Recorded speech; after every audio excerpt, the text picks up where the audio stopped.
করি, ধরি 25 মিটার কাপড়ের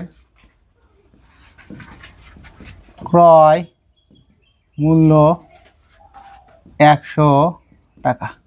এটা আমার ধরে নাও। তাহলে 1 মিটার কাপড়ের ক্রয় মূল্য 100 ভাগ কত? 25 টাকা, 60 টাকা, তাই তো? আবার সেই মূল্যেই, তাহলে সেই মূল্য কত আবার লিখবো আমরা। আবার 20 মিটার কাপড়ের বিক্রয় মূল্য ওই 100 টাকায়। সেই মূল্য মানে কি ওই টাকায় না, এই 100 টাকায়। তাহলে 1 মিটার কাপড়ের বিক্রয় মূল্য 100 ভাগ কত? 20, তাহলে 5 টাকা। এখন দেখো তো ক্রয় মূল্য বেশি না বিক্রয় মূল্য বেশি? তাহলে অতএব প্রতি মিটার কাপড়ে লাভ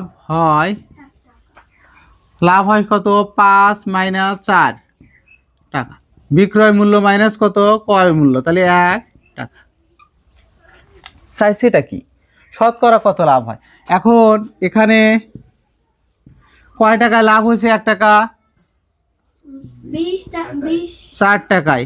এই যে ক্রয় মূল্য 4 টাকা, 4 টাকায় লাভ হলো কয় টাকা? 4 টাকায় লাভ হয় 1 টাকা। 1 টাকায় লাভ হয় সমান কত? 1/4 টাকা।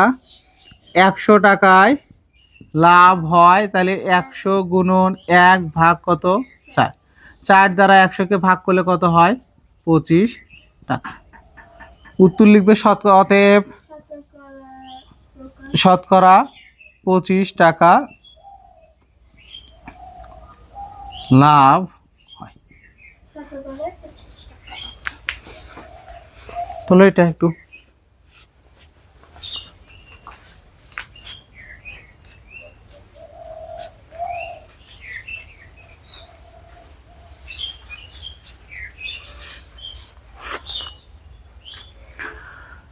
এখানে কত টাকায় বিক্রি করছে এটা বলে দেওয়া নেই। আমরা ধরে নিছি যে 25 মিটার কাপড়ের ক্রয় মূল্য কত? 100 টাকা।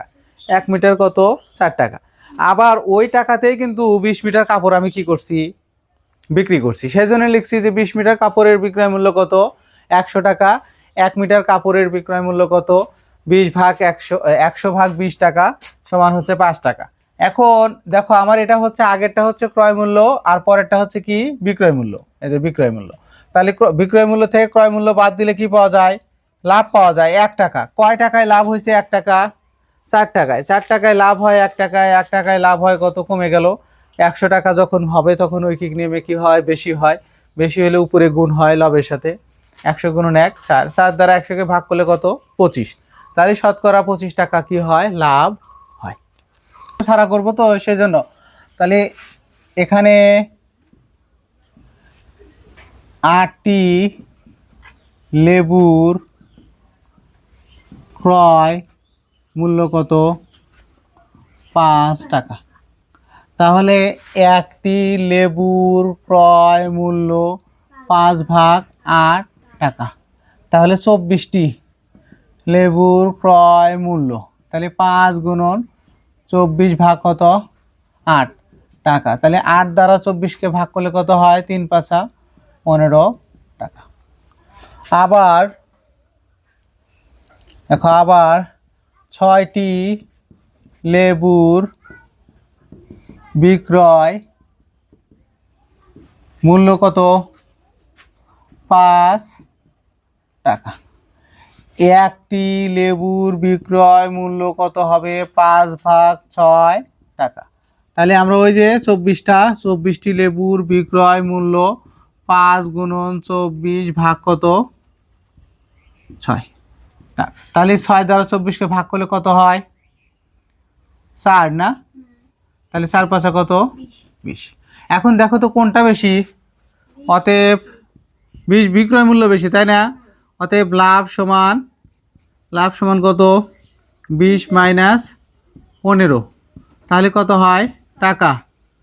তাহলে সমান হচ্ছে 5 টাকা। এটা কাটতে লাভ বের হলো 5 টাকা। আমরা লিখবো যে 15 টাকায় লাভ হয় 5 টাকা, 1 টাকায় লাভ হয় 5 ভাগ 15 টাকা, 100 টাকায় লাভ হয় 100 গুণন 5 ভাগ কত 15। তাহলে 5 দ্বারা 15 ভাগ করলে কত 3। তাহলে আমার থাকে কত সমান থাকে হচ্ছে 100 ভাগ 3।